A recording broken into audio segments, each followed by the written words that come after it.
All right, so I've I've heard a lot of people say that the build for this year's Mania wasn't on the level as it was for last year's Mania, but I will say what they lacked in build, they sure made up for it with the results on tonight's show because holy moly was tonight eventful. So let's break it all down. Hey guys, what's going on? It's Daniel Strunk from QuickTime Reactions, and welcome to WrestleMania 41 Night 1. And this is my review of that show. I'm going to be breaking down everything that happened on tonight's show and also on the pre show because there were quite a few things that happened on the free show. For one, Rey Mysterio did confirm that he did suffer an injury on SmackDown, which took him out of his planned match with El Grande Americano, and in his place is Rey Fenix. And for those that watched my fantasy booking video on the channel, you will know that I did fantasy book El Grande Americano versus Rey Fenix on my card. So definitely go check out that video and see what else on the show that I guessed correctly for tonight. Also on the pre-show, they showed a backstage segment of Bailey getting that had been attacked by somebody, and Liv and Raquel walked by and like, oh, that sucks. What looks like we're gonna have an easy night. We're gonna have a forfeit win on Mania Night 2, but Adam Pearce said, I will find a replacement for Bailey to team with Lyra against you guys for Mania Sunday. So looks like Lyra's going to have a mystery partner, and I might suspect that it might be one Irish lass kicker making her return. But yeah, other than that, the pre-show was, mostly, kind of uneventful. Some interviews with like Charlotte and Triple H and Jey Uso and all that stuff. And, I'm scrubbing through the YouTube timeline because I put on the pre-show and just, watch other videos before the main show kicks on. I'm scrubbing through the timeline and I see all these luchadors behind the announce or the pre-show panel area. Like Berto, Garza, Andrade, Ray, Penta, Fenix, also NXT Women's Champ Stephanie Vaquer is there, and also El Hijo del Vikingo is there. I'm like, why on earth is Vikingo on WWE programming? And then, come to find out, WWE has made the acquisition of AAA, and they'll be running a joint show with NXT on June 7th in Los Angeles called Worlds Collide. Now, granted, WWE has used Worlds Collide in the past, but this is a true, like, Worlds Collide, and, like, the only type of wrestling, or the only promotion that's left down in Mexico is CMLL, like a major promotion, I should say. It would be CMLL, which is crazy to think about.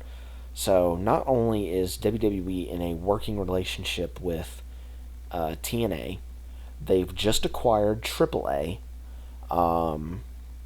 So what I just have to say, like, what are they going to do next?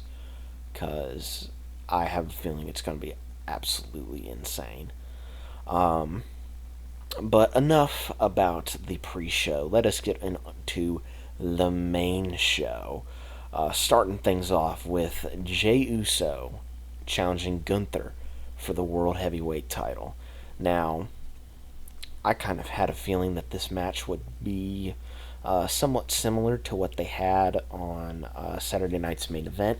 No, actually, it was something completely different. Jey didn't feel intimidated by Gunther, and Gunther just seemed like he was very much rattled by Jay's confidence. I thought, Gunther probably thought, he beat up his brother to a pulp, that, he would be, coming out guns blazing, and he'd snuff it out and, do what Gunther typically does. But no, Jay seemed confident, stoic, and that definitely threw Gunther off of his game plan.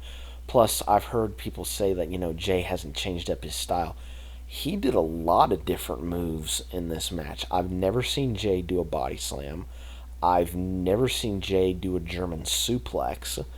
And we'll talk about this when we get into the tail end of the match. But, like, these guys, it was a really good match. I think this match was probably, like, the sleeper of the night. And just get that sleeper. But yeah, this match was real, like, underrated match on the night, and I think this was really, really good. Towards the tail end of the match, Gunther had hit Jay with everything: power bomb, shotgun drop kick, big splash, even hit him with the title belt. But it was not enough to keep Jay down. Gunther goes for another power bomb, but Jay gets out of it, hits a spear, hits a couple more super kicks, and hits 3 consecutive Uso splashes off the top. But he wants payback for what happened to Jimmy, so Jay locks in Gunther's own sleeper on Gunther, which Gunther had applied earlier on in the match, but Jay was able to get to the ropes. But Jay hooks in the sleeper, and he makes Gunther tap out. Now, this is huge for Jay, because the only other time that I have seen Gunther tap out on WWE programming was with his feud with Ilya Dragunov, when he dropped the NXT UK title at TakeOver 36. So this is a big, big deal for Jay, being only one of 2 guys to tap out Gunther in WWE. Like, that's insane. And then, of course, Jimmy comes out and celebrates with Jay and have a nice feel-good moment. And what a way to kick off the show. And by the way, 1-0 in my predictions. We head on to the next match, Raw Tag Team title match. War Raiders defending against The New Day. Really solid match between all 4 of the competitors. Of course, New Day getting more so the heel offense, like, double teaming behind the ref's back and so on and so forth. Ivar, pretty scary moment. Like, he at first kind of under-rotated when he leapt off to do his moonsault, but he eventually did get enough rotation and landed the moonsault, but it looked a little scary for a second. New Day break it up. Tail end of the match sees War Raiders go for, like, their German suplex clothesline double team move, but Kofi trips up Ivar on the springboard. Woods gets Eric out of the ring, and then New Day hit, like, what was Demolition's finisher, but instead of the elbow drop, it's a double foot stomp. And Kofi also holds Ivar's leg during the cover. New Day are the new World Tag Team Champions for Raw. And again, pretty solid matchup between these guys. Love seeing Eric and Ivar do their thing. And it was also cool to see, like, New Day's, like, heel shtick during the match. And it was just pretty solid overall. And also, 2-0. Third matchup was Jade Cargill versus Naomi. Again, pretty solid matchup. The X Factor onto the floor was also, that looked pretty cool. There was one point in the match where Jade, you can tell she's still, like, a touch green, in the fact that, like, there was one point during the match where Naomi was up on the second and Jade just, like, was, like, standing there, like, waiting. But other than that, it was pretty solid.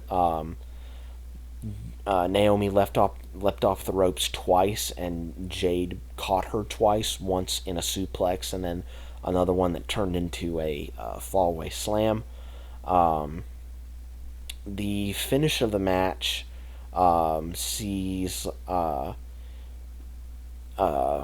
Naomi up on Jade's shoulders in almost like an electric chair, but Jade lifts her off her shoulders and basically just like, it's not even, it wasn't even like a sheer drop. She just like turned her into like a power bomb position and just went down, and it was just like, ooh, that also looked kind of scary, and I was just like, man.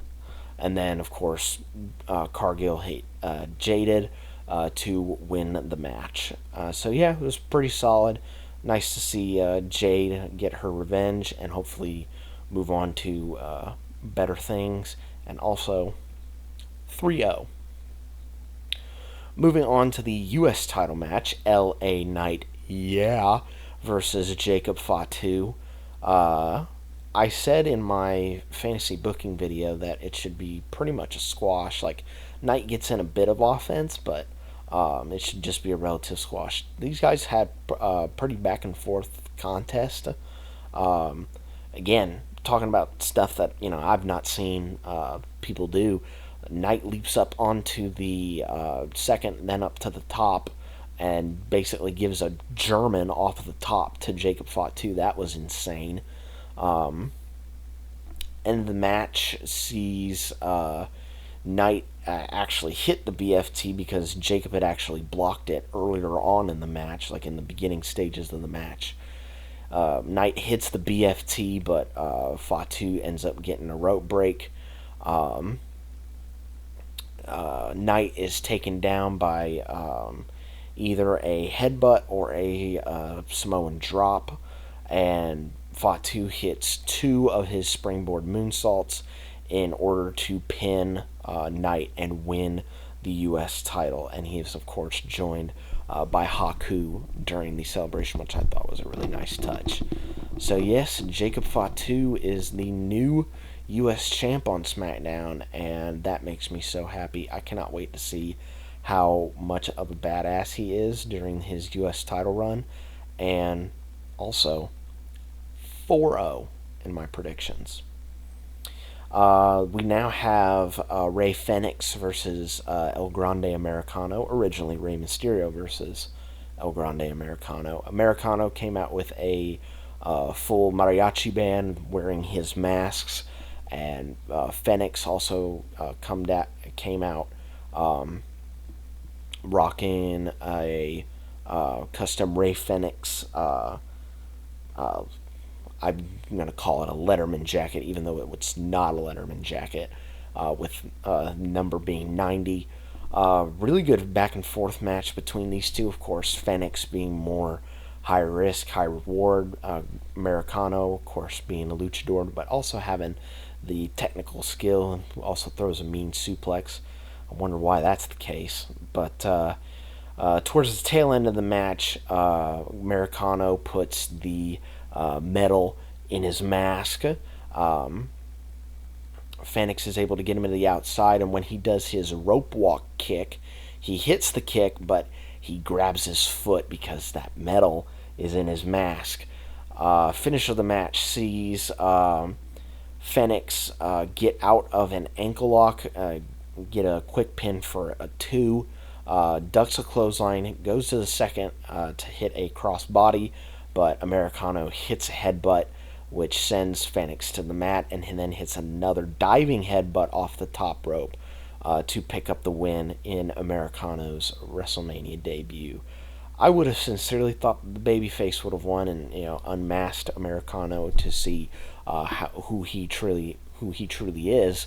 But no, it looks like they're going to keep this story going for a little while. And yes, this does bring me to 4-1 on the evening in my predictions. Next up is tiffanystratton defending her women's championship against Charlotte Flair, the winner of the Women's Royal Rumble. I liked Tiffany's entrance coming out of the Barbie box, and she had like the other 2 on each side of her. One where she was like a cheerleader. The other one, she was wearing like a gold dress. I thought that was a really nice touch. Charlotte Flair not wanting to be one-upped by LA Knight's entrance, because LA Knight came out in a Maserati, I should say. She came out in a Rolls Royce, and of course wearing an elegant robe, and also being booed out of the stadium by everyone in attendance, all 61,000 of them, purportedly said by Shawn Michaels, because WWE always fluxes their attendance figures for WrestleManias, always. Again, really good back and forth match between the two of them. There was always that air of mystery of like, what's going to happen in this match, considering what happened in the promo segments leading up to this match. Like I said, really good back and forth match between the two. Charlotte's main objective was to kind of weaken the legs of Tiffany, but Tiffany also had that in mind, because Charlotte was wearing a knee brace to the ring, and Tiffany also targeted her leg as well. There was one point during the match where Charlotte hit like a top rope natural selection, which looked like really, really crazy. And it was insane. It wasn't enough for Charlotte to get the win. Finish of the match sees just both of them absolutely spent.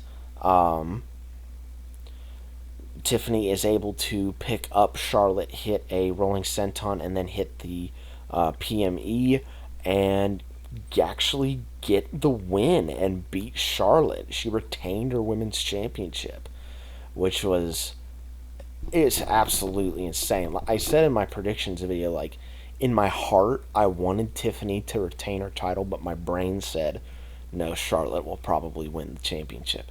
So I am so happy that Tiffany was able to retain her title against Charlotte. I hope that this makes her a next level star, because she can now say that I beat Charlotte at WrestleMania, and she'll always have that with her accomplishments in the WWE. Now, granted, it does take me to 4-2 in my predictions, but I'm still very happy that Tiffany Stratton was able to win this match. And then they bring out some of the class in the Hall of Fame, which was Brett and Austin, Michelle McCool, Fred Ottman, and the family of John Tenta for natural disasters, and the headliner for this year's class, Triple H. Which brings us now to the main event of Seth Rollins, Roman Reigns, and CM Punk. Seth came out in all black, also carrying a flamethrower, and instead of doing what The Rock did at 32, which was set his name on fire, he just set the air on fire, essentially. Shooting the flamethrower around. Lights go dark, and then lights come back on. All spotlights are pointing on him, and he's now wearing all white. And makes his way down to the ring. Roman makes his entrance, and of course it looks weird without having, Paul Heyman by his side. But still, really good entrance for Roman Reigns. And of course, CM Punk gets the live band treatment. He gets Living Color to perform Cult of Personality after a really good video package highlighting all of the moments that he had in WWE set to This Fire Burns. Like, I know I love Cult of Personality, but This Fire Burns also kicks a lot of ass, and I wish that he has that as his theme, because I actually prefer This Fire Burns over Cult of Personality. I don't know why. It's just I prefer that over Cult of Personality. Lots of drama in this match. Of course, Seth hates Punk. Roman hates Punk, and Roman also hates Seth. So there's a lot of hatred going on in this ring. Some really cool spots. Punk is able to hit like his running step-up knee in the corner to both Rollins and Reigns. And then when Punk goes for the neck breaker on Roman, he's able to catch Seth into a DDT, so it's a DDT neck breaker combination. GTS, all sorts of GTSs. GTS to Seth, but then he immediately eats a spear by Roman. Not enough.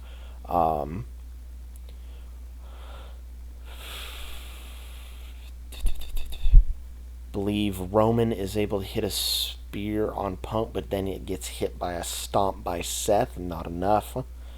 Um, Sometime earlier on in the match, I believe. Oh yeah, Seth is up for a GTS, but Roman hits a spear. Seth is able to, get back to his feet and hit a stomp onto Roman. Not enough. Um, Towards the tail end of the match, Seth hits, Punk hits a GTS on Seth. Immediately, Roman hits a spear. And then Seth immediately hits a stomp on Roman, and then all three guys are down. Paul Heyman, of course, on the outside, walked out with Punk during his entrance, but of course is feeling very conflicted about, wanting to support his tribal chief, wanting to be there for his best friend Punk, but also thinking about what Seth told him on Raw. And then Paul goes and gets a chair. And, Roman is like, perfect. He's grabbing a chair for me. And Punk's like, oh, good, he's going to grab a chair for me. And Punk pleads his case to Paul, and Paul agrees. Paul gives Punk the chair, and he gets inside the ring. It looks like he's going to support his best friend Punk in stabbing, the tribal chief in the chest with a knife. But Paul drops down and hits a low blow on Punk. And so we realized Roman and Heyman were working together. And so Paul hands Roman the chair, and Roman goes to town on Punk. But Paul's like, wait, my tribal chief, look at this. And Seth is like leaning up against the ropes, much like how he was at last year's Mania. And Roman, of course, wanting to get more vengeance for Seth for breaking up the Shield, is going to strike Seth with the chair. But I should also say, earlier on in the match, it seemed as though Seth and Roman were going to work together to put Punk through the table with the double powerbomb. But Roman doesn't end up doing that. It strikes Seth, puts Punk through the table by himself, and then puts Seth through the Spanish announce table all by himself, which I thought was a really cool spot. But back towards the ending, Seth is standing up. Roman appears like he's going to hit Seth with that chair. Paul drops down to his knees and hits a low blow on Roman. And indeed, it looks like Paul is following through on the favor that Seth said that he owed him. Like, he, remember on Raw where Seth was going to stomp Heyman, but didn't, and then said, now you owe me a favor. And so it looks like this favor has now been redeemed as Paul hands Seth that chair, strikes Roman again with that chair, hits a stomp, and pins him 1, 2, 3. Seth Rollins wins the main event of Night 1 of WrestleMania, which does unfortunately put me at 4-3 on the night in terms of my predictions. Now, granted, next night I would need to get 3 more predictions correct in order for me to at least tie on the show. But I have a feeling I'll probably get 3 predictions correct. Hopefully, anyway. But yes, Paul Heyman is now aligned with Seth Rollins, and I will be very interested in seeing how this partnership ends up kind of blossoming as the months progress.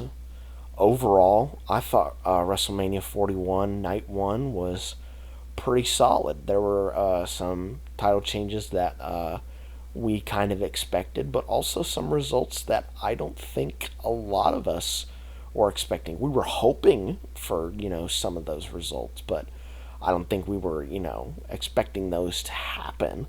There was a lot of eventful stuff, not just on the pre-show, but also on the main show as well.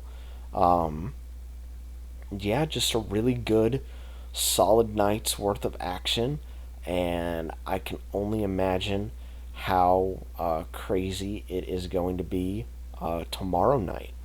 So, yeah, I would say WrestleMania 41 Night 1, pretty solid show, and I am looking forward to Night 2. Um, but until then, guys, I hope you guys have a happy Easter tomorrow, and be sure to be on the lookout for when my Mania Night 2 review gets posted. But until then, guys, stay safe out there, and I will see you guys next time.